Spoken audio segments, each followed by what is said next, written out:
ಅಜ್ಜಿ ಎಲ್ಲ ವ್ಯವಸ್ಥೆ ನಾನೇ ಮಾಡ್ತೀನಿ, ನೀವೇನು ಟೆನ್ಷನ್ ಮಾಡ್ಕೊಬಿಡಿ. ನೀವು ಆವಾಗ ದೇವ್ರ ದರ್ಶನ ಮಾಡ್ಕೋತೀರಿ. ಓಕೆ ಅಜ್ಜಿ, ಇನ್ನೊಂದು ವಿಷಯ, ಬರಬೇಕಾದ್ರೆ ಒಂದು ಎಕ್ಸ್ಟ್ರಾ ದೇವ್ರ ಪ್ರಸಾದದ ಪ್ಯಾಕೆಟ್ ತಗೊಂಡು ಬನ್ನಿ ಆಯ್ತಾ? Okay, thank you.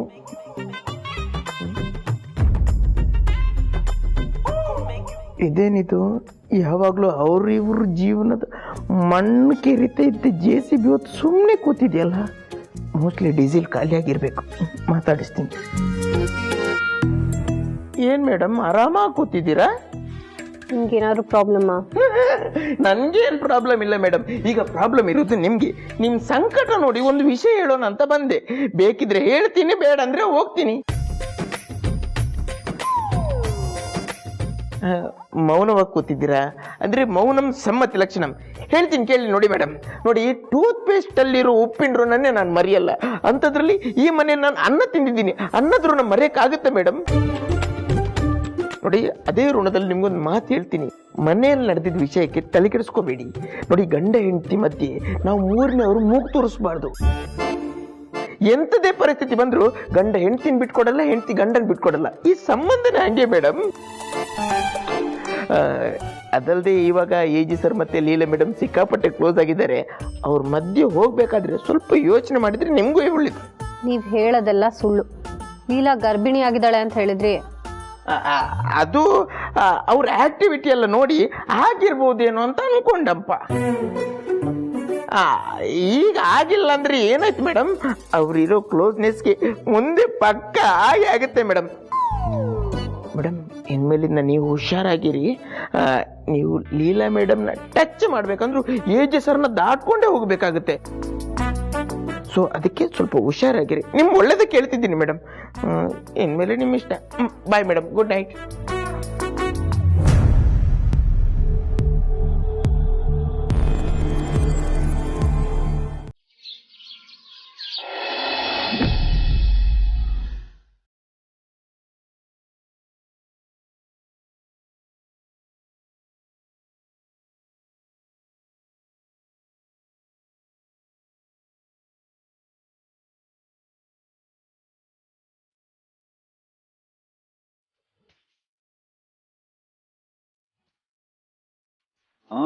ಬಂದೆ. ಏನೇ ಕೌಸಲ್ಯ ಇದು? ಪಿನ್ ಕೈಯಲ್ಲಿ ಹಿಡ್ಕೊಂಡು ಇಯರ್ಫೋನ್ ಕಿವಿಗೆ ಹಾಕೊಂಡು ಹಾಡು ಕೇಳ್ತಾ ಇದೀಯಾ? ಏನಾಯ್ತು ನಿನಗೆ? ಇದು ಹೊಸ ಟ್ರೆಂಡ್ ರೀ. ಹೇಳಿ. ಮತ್ತಿದೇನಿದು?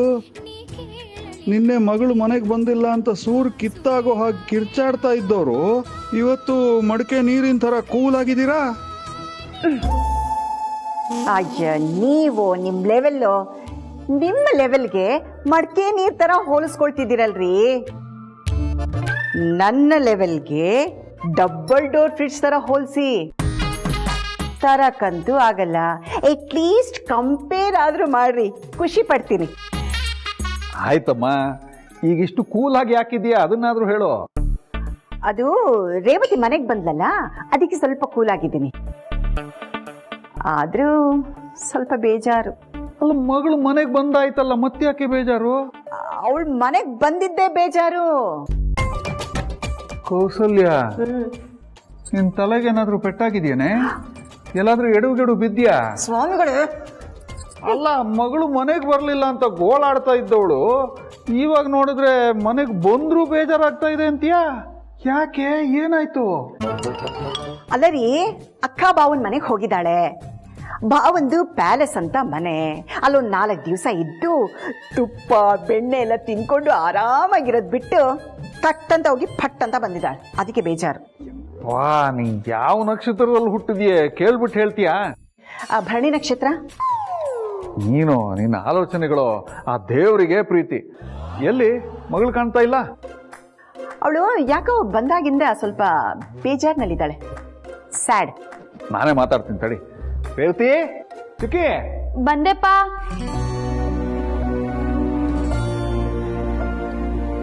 ಯಾಕಮ್ಮ, ಏನಾಯ್ತು? ಏನಿಲ್ಲಪ್ಪ, ಆರಾಮಾಗಿದ್ದೀನಿ. ಹಾ, ಸಂಜೆ ಬಂದು ಮಾತಾಡ್ತೀನಿ. ಬಾಯ್. ಇದೇನೆ ನಿಮ್ಮಪ್ಪ ಕರೆಸ್ಬಿಟ್ಟು ಏನೋ ಮಾತಾಡ್ತಾರೆ ಅಂದ್ರೆ ಸಂಜೆ ಬಂದು ಮಾತಾಡ್ತೀನಿ ಬಾಯ್ ಅಂತ ಹೇಳ್ಬಿಟ್ಟು ಹೋದ್ರು. ನಿಮ್ಮ ಅಪ್ಪಂಗೆ ಫುಡ್ ಬಾಕ್ಸ್ ಕೊಡೆ, ಮರ್ತ್ಬಿಟ್ಟು ಹೋಗ್ಬಿಟ್ರು. ಅಯ್ಯೋ, ಒಳ್ಳೆ ಸ್ವಾಮಿಗಳು. ಅಪ್ಪ ಲಂಚ್ ಬಾಕ್ಸ್. ಓ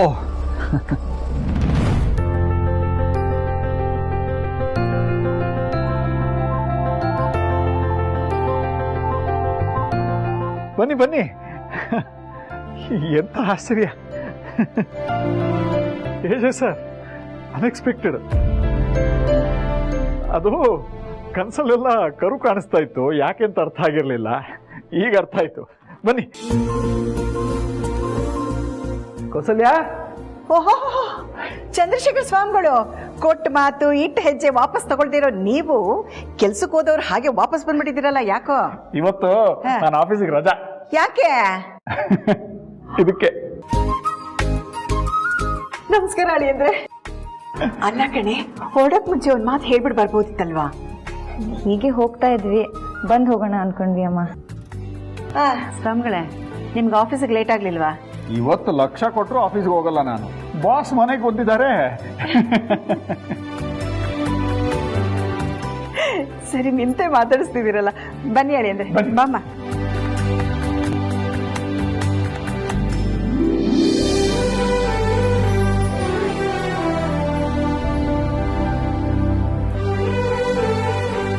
ತುಂಬಾ ಖುಷಿ ಆಯ್ತು ನೀವು ಬಂದಿದ್ದು.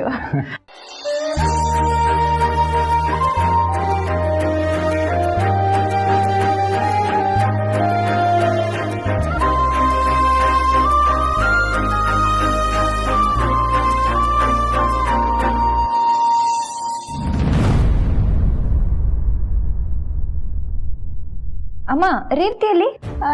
ಇಲ್ಲ ಇದ್ಲಲ್ಲ, ಇಲ್ಲಿ ಒಳಗಡೆ ಹೋಗಿ ಸೇರ್ಕೊಂಡ್ಲೋ ಏನೋ. ನೀನ್ ಬಂದಿದ್ಯಾ ಅಂದ್ರೆ ಕುಣ್ಕೊಂಡ್ ಬರೋಳು ಅವಳು, ಯಾಕೆ ಒಳಗಡೆ ಹೋಗಿ ಸೇರ್ಕೊಂಡಿದ್ದಾಳೆ? ಇರು, ನಾನು ನೋಡ್ತೀನಿ. ಕೌಸಲ್ಯ, ಕಾಫಿ ಮಾಡ್ಕೊಂಬರೆ. ಹೌದಲ್ಲ, ಕಾಫಿ ಮಾಡ್ಕೊಂಡು ಬರ್ತೀನಿ.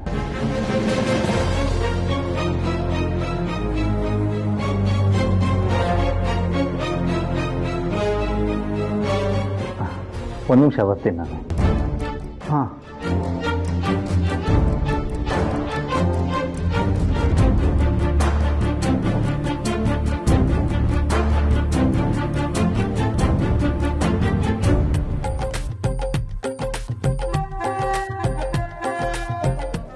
ಸರ್ಗೆ ಜೋಡಿಯಾಗಿ ಲೀಲಾ ಮೇಡಮ್ ಇದ್ದಾಗೆ ನನಗೂ ಒಂದು ಜೋಡಿ ಇಡ್ತಿದ್ರೆ ಎಷ್ಟು ಚೆನ್ನಾಗಿರ್ತಿತ್ತು.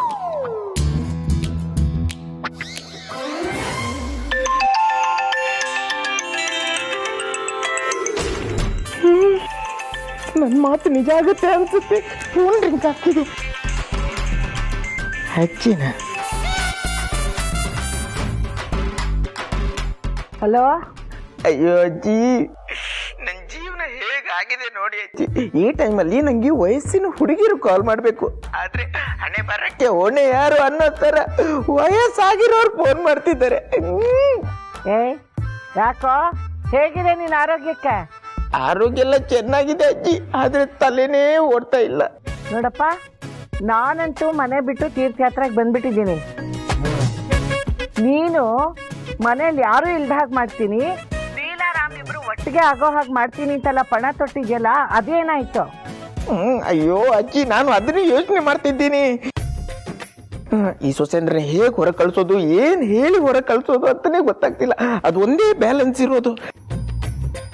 ಅವ್ರೇನಾದ್ರೂ ಸ್ವಲ್ಪ ದಿನದ ಮಟ್ಟಿಗೆ ಹೊರಗಡೆ ಹೋದ್ರೆ ಆಮೇಲೆ ನಾವು ಅನ್ಕೊಂಡಾಗೆ ಮನೆ ಫುಲ್ ಖಾಲಿ. ಆಮೇಲೆ ಮನೆಗೆ ಇರೋದಿಲ್ಲ ಯಾವುದೇ ಬೇಲಿ. ಮನೆ ಒಳಗಡೆ ಹೇಗೆ ಸರ್ ಮತ್ತೆ ಲೀಲಾ ಮೇಡಮ್ ಫುಲ್ ಜಾಲಿ ಜಾಲಿ. ಮಾತಿಗೆ ಮುಂಚೆ ನಾನಿದ್ದೀನಿ, ನಾನೆಲ್ಲ ನೋಡ್ಕೋತೀನಿ ಅಂತ ಹಾರಾಡ್ತಿದ್ಯಲ್ಲ, ಇದೇನಾ ನಿನ್ನ ಹಾರಾಟ? ನೋಡು, ನಾ ವಾಪಸ್ ಬರೋದ್ರೊಳಗೆ ಅನ್ಕೊಂಡಿದ್ದೆಲ್ಲ ಆಗ್ಲಿಲ್ಲ ಅಂತಂದ್ರೆ ಇರೋ ಬರೋದನ್ನೆಲ್ಲ ರಾಮ್ ಹತ್ರ ನಿನ್ ಮೇಲೆ ಹಾಕಿ ನಾನ್ ಕೈ ತೊಳ್ಕೊಂಡ್ಬಿಡ್ತೀನಿ ಅಷ್ಟೇ. ಅಯ್ಯೋ ಬೇಡ ಅಜ್ಜಿ. ಅಜ್ಜಿ, ಒಂದೇ ಒಂದ್ಸಲ ನಮ್ಮ ಊರಿಗೆ ಬನ್ನಿ ಅಜ್ಜಿ. ಯಾಕೆ?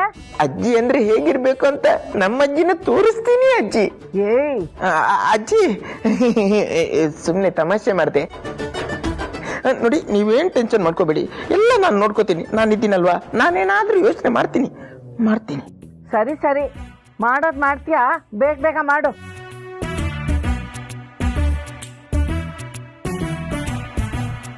ಅದೌದು, ಏನ್ ಮಾಡೋದು?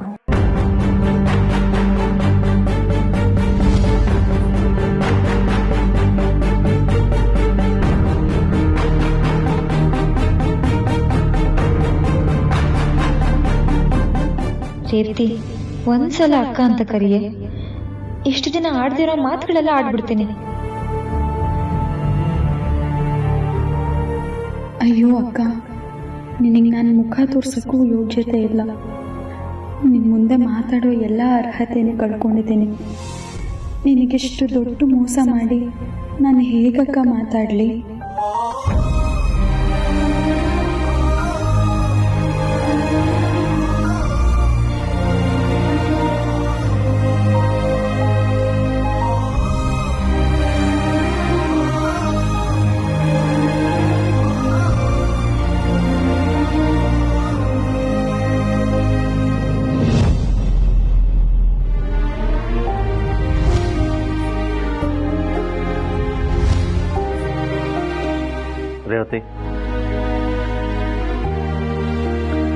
ರೇವತಿ, ನಿನ್ನೆ ಕರೀತಾ ಇರೋದು.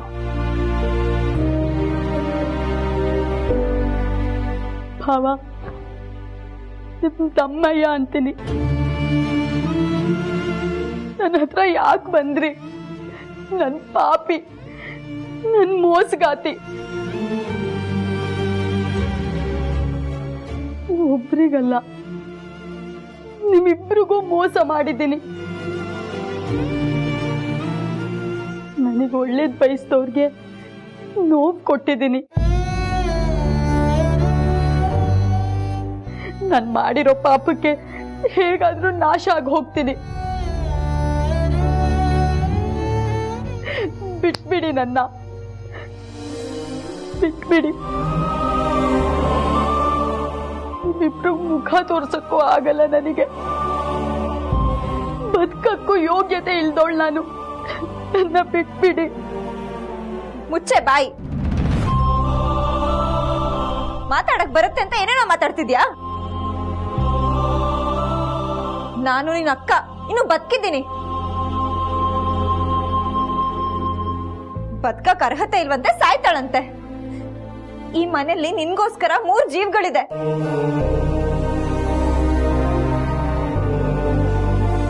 ನಿಂಗ್ ಒಂದ್ ಸಣ್ಣ ನೋವಾದ್ರೂ ಸಾಕು, ನಾನ್ ಮೊದ್ಲು ಬಂದ ನಿಂತ್ಕೋತೀನಿ. ಅದನ್ನ ತಿಳ್ಕೊ.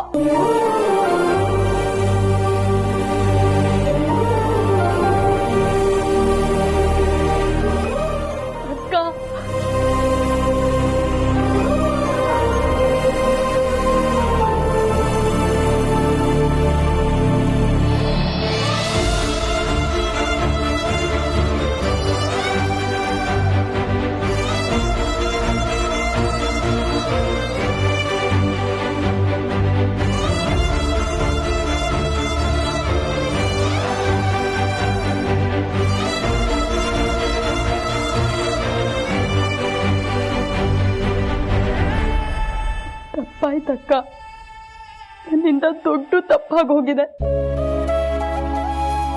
ಚುಕ್ಕಿ, ನೀನ್ ನನ್ ಜೀವ ಕಣೆ.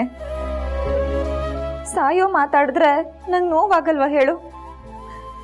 ಇನ್ನು ಎಷ್ಟು ನೋವು ಕೊಡ್ಬೇಕಂತಿದ್ಯಾ? ಅವತ್ ನಂಗೆ ಏನಾಗಿತ್ತೋ, ಯಾಕೆ ಹಾಗೆ ಮಾಡಿದ್ನೋ?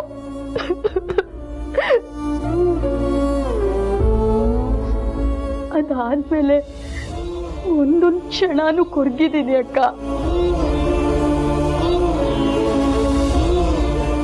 ನೀವು ಭಾವಂಗೂ ಮುಖ ತೋರ್ಸಕ್ಕಾಗ್ದೆ ಅಲ್ಲಿಂದ ಓಡ್ ಬಂದ್ಬಿಟ್ಟೆ. ಸಾರಿ ಅಕ್ಕ. ಸುಮ್ನಿರೆ ಸಾಕು. ಬಾರಿ ದೊಡ್ಡೋಳ್ ತರ ಹಣೆಣೆ ಚೊಚ್ಕೊಂಡು ಅಳ್ತಾ ಇದ್ದಾಳೆ. ಅನಾಹುತ ಆಗೋದ್ ತಪ್ತು ತಾನೆ, ನೀನ್ ನೊಂದ್ಕೋಬೇಡ. ನಿನ್ ಲೈಫ್ ಚೆನ್ನಾಗಾಯ್ತಲ್ಲ, ನಂಗಷ್ಟು ಸಾಕು.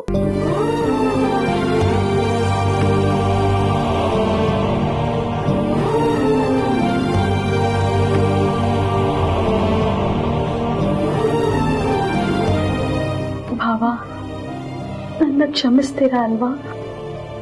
ರೇವತಿ, ತಪ್ಪು ಕ್ಷಮೆ ಇದೆರಡಕ್ಕಿಂತ ದೊಡ್ಡದು ಯಾವುದು ಗೊತ್ತಾ? ಮಾಡಿರೋ ತಪ್ಪನ್ನು ತಿದ್ದುಕೊಂಡು ಮತ್ತೆ ತಪ್ಪು ಮಾಡದೇ ಇರೋ ಹಾಗೆ ಬದುಕೋದು. ನನಗೆ ಗೊತ್ತು, ಮನಸ್ಸಲ್ಲಿರೋ ಕನ್ಫ್ಯೂಷನ್ನು, ಕೋಪ, ಆರೋಪ ಇದೆಲ್ಲ ಕ್ಲಿಯರ್ ಆದಮೇಲೆ ಮಾತಾಡೋದು ಕಷ್ಟ ಆಗುತ್ತೆ. I can understand. But you know what, you are very lucky. ಯಾಕೆಂದರೆ ನಿನಗೆ ಲೀಲಾ ಅಂತ ಅಕ್ಕ ಸಿಕ್ಕಿದ್ದಾಳೆ.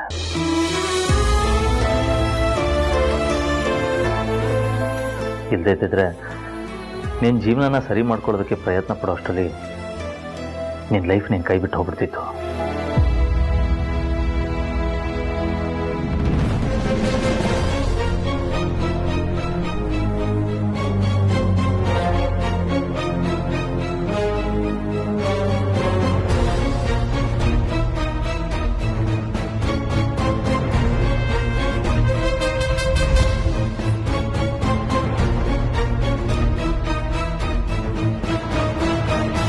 ಎಷ್ಟೋ ಜನ ಹೆಣ್ಮಕ್ಳು ತಮ್ಮ ತಪ್ಪಿಲ್ಲದೆ ಯಾವುದೋ ಪ್ರೆಷರ್ಗೆ ಸಿಕ್ಕಿ ರಾಂಗ್ ರಿಲೇಷನ್ಶಿಪ್ಗೆ ಬಲಿಯಾಗ್ಬಿಡ್ತಾರೆ.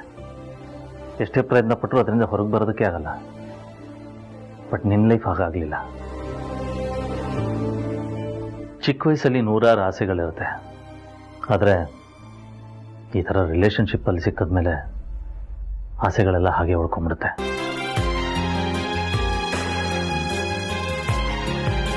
ಬಟ್ ನಿನ್ನ ಲೈಫ್ ಹಾಗಾಗಲಿಲ್ಲ. ಎಷ್ಟೋ ಸಲ ಹೊರಗೆ ಹೋಗ್ಬೇಕು ಅನ್ಸುತ್ತೆ, ಆದರೆ ನಾವು ಹೋಗಲ್ಲ. ಯಾಕೆ? ಸೊಸೈಟಿ ಏನು ಅನ್ಕೋತಾರೋ, ಫ್ಯಾಮಿಲಿ ಮೆಂಬರ್ಸ್ ಏನು ಅನ್ಕೋತಾರೋ ಅನ್ನೋ ಭಯ. ನಿನಗೆ ಹಾಗಾಗಿಲ್ಲ. ಏನು ಗೊತ್ತಾ ರೇವತಿ, ಎಷ್ಟೋ ಸಲ ರೈಟ್ ಟೈಮಲ್ಲಿ ರಾಂಗ್ ಪರ್ಸನ್ ಸಿಗ್ತಾರೆ, ರಾಂಗ್ ಟೈಮಲ್ಲಿ ರೈಟ್ ಪರ್ಸನ್ ಸಿಗ್ತಾರೆ.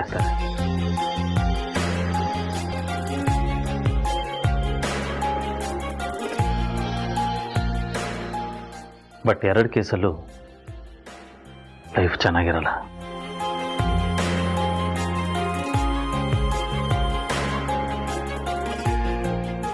ನಮ್ಮ ಸುತ್ತಮುತ್ತನೇ ಎಷ್ಟೋ ಜನ ಹೆಣ್ಮಕ್ಳು ಇದನ್ನು ಅನುಭವಿಸೋದನ್ನು ನಾವು ನೋಡ್ತೀವಿ. ಬಟ್ ನಿನ್ನ ಲೈಫ್ ಹಾಗಾಗದೇ ಇರೋ ಹಾಗೆ ಲೀಲಾ ನೋಡ್ಕೊಂಡ್ಲು.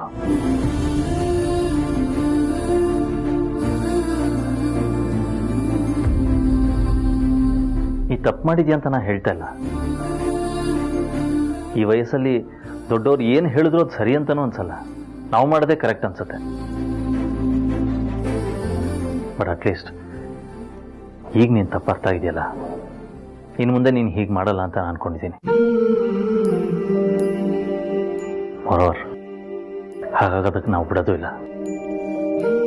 ನಿನ್ನ ಜೊತೆ ನಾವು ಯಾವಾಗಲೂ ಇರ್ತೀವಿ ರೇವತಿ.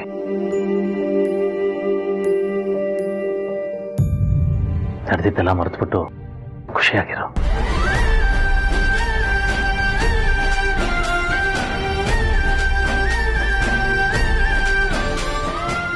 ನೀವಿಬ್ರು ನಂಗೆ ಅಕ್ಕ ಭಾವ ಅಲ್ಲ, ನನ್ನ ಪಾಲಿನ ದೇವ್ರು. ಅಪ್ಪ ಅಮ್ಮಂಗಿಂತನೂ ಹೆಚ್ಚು.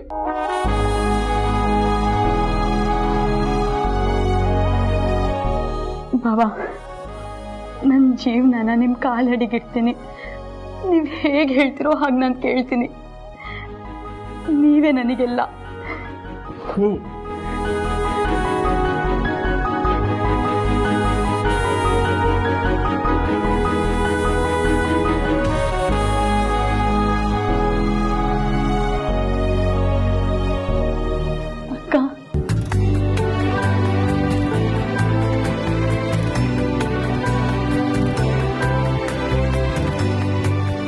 ಸರ್, ಒಂದು ನಿಮಿಷ.